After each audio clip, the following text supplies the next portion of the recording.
也有台南市长黄伟哲嘛真愤慨，因为交通部这个 App 公布234个景点，台南市就占27个，是各县市当中上多。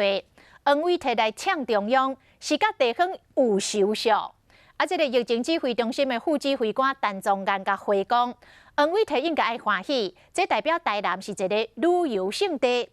这黄伟哲也是真袂爽哦，今仔日过来回呛讲，那呢，这个各县市的景点嘛应该加力规个啊，互全台湾拢欢喜。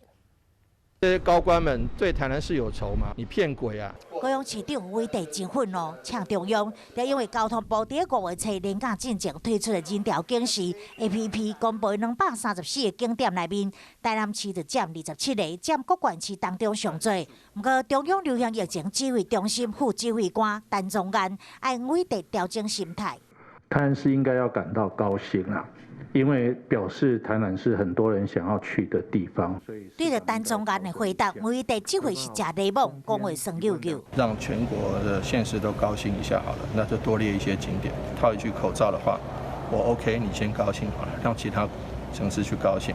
也是搁在呛声，讲这套警示 APP 问题真多。大南公有零售市场，桃园的零售市场12点钟人潮略多，这是什么人潮啊？